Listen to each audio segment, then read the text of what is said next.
They say most dreams collapse the moment you wake up. They crack apart like thin ice, breaking into pieces too soft to remember. But Emily Reeves did not wake up forgetting her dream. She woke up carrying it, holding it, breathing it, as if the dream was not made of imagination at all, but memory. A memory she hadn't lived yet. She was 14 years old when it began.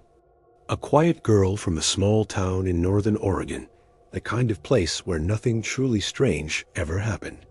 And maybe that's why her mother froze the first time Emily walked into the kitchen at sunrise, shaking and pale, whispering that she had seen herself die in her sleep. She didn't cry. She didn't scream. She only described it like someone recalling a distant place. She said she was walking home from school on a wet road. She said she smelled rain on hot pavement and heard the hum of a truck engine turning a corner too fast. She said the headlights stayed off. She said she felt fear only for a second. And then everything went quiet. Her mother tried to brush it aside as a nightmare, but Emily insisted she wasn't dreaming. She said it felt like she had watched something that was waiting for her in the real world. Over the next week, the dream returned again and again, each time sharper and heavier, like a warning being repeated by someone who didn't want to be ignored. Emily woke describing the same details: the smell of rain, the cold in her hands, the exact shape of the curve in the road. She said she always heard a splash somewhere behind her, as if something fell into water moments after she was hit. But the strangest detail was the truck. She said it was always the same: a red pickup, no lights, windows fogged on the inside. And she said she always knew the moment it appeared because the world around her went still, like time itself was holding its breath. Her father dismissed it as anxiety, but Emily began drawing the scene again and again. Pages filled with narrow roads, leaning pine trees, broken gutters, and a red truck sketched again and again with the same angle of impact. She could describe the dent in the hood. She could describe the license plate she never managed to read. She even described the sound the truck made when the wheels lost grip on the wet asphalt. A sharp hiss, then silence. Her mother grew scared when Emily began writing down times in her notebook. The same digits repeated: 3:42 p.m. She said the dream always ended with that number ringing behind her eyes. Her parents tried everything to distract her. She stayed home from school for 2 days. They kept her away from that entire side of town. But Emily said it didn't matter. She said the dream wasn't following her. She was following the dream. She said she could feel the day approaching, the same way she could feel winter coming by the smell of the wind. She said she felt pulled toward something she didn't understand. One night she woke screaming so loudly the neighbors heard. She said the dream had changed. She said she no longer watched herself from outside her body. She said now she was inside it. She felt the cold air in her lungs. She felt her own heartbeat hitting the inside of her ribs like fists. And she heard something else too. A voice, calm, familiar, calling her name from behind her. She couldn't tell if it was a memory or a warning. She couldn't tell if it was meant to save her or lead her. Her mother begged her not to leave the house anymore, but Emily said something that broke her completely. She said if she stayed home, someone else would take her place. She said she wasn't the only one the dream wanted. She said the road was waiting for someone. If not her, then another girl.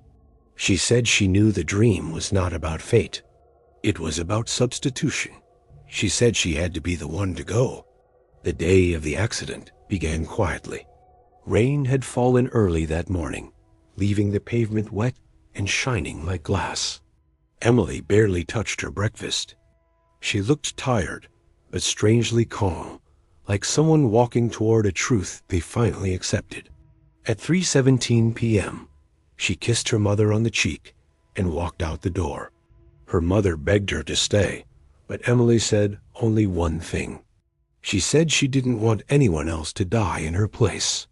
She walked along the narrow road that cut between the town and the woods, the same place she had drawn dozens of times. Her shoes splashed through shallow puddles. The air felt colder than it should. A single crow perched on a telephone wire above her, silent, watching. At the end of the block, she hesitated for a moment, touched her left wrist the way she always did when she was nervous, and then kept walking. Witnesses later said she wasn't afraid. They said she didn't run. She didn't freeze. She simply stood on the edge of the road and waited like someone listening for a sound only she could hear. At 3:42 p.m., a red truck turned the corner. The driver said he hit the brakes instantly, but the wet road gave him nothing. He said the world seemed to tilt, just like Emily had described. He said he saw her face for half a second, and he said he had seen that same face before, in a dream, the night before the accident. The truck slid sideways and hit her exactly the way she had seen for weeks. Her father arrived minutes later, running through the streets screaming her name. The ambulance came. The police came, the neighbors came, but Emily was already still. The rain had washed her hair across her face. Her last breath had left a tiny fog on her lips, and the only words she spoke before she went were quiet enough for only one person to hear. She said, "I knew it." But what happened afterward is what kept the town silent. The driver insisted that Emily had been standing in the road before he even arrived, not wandering, not walking, standing, as if someone were standing with her, as if she wasn't alone. And the splash she heard in the dream? Hours later, firefighters found the remains of an old broken culvert behind the trees. It had collapsed recently, leaving a pool deep enough to hide anyone who slipped. Days later, they discovered something else.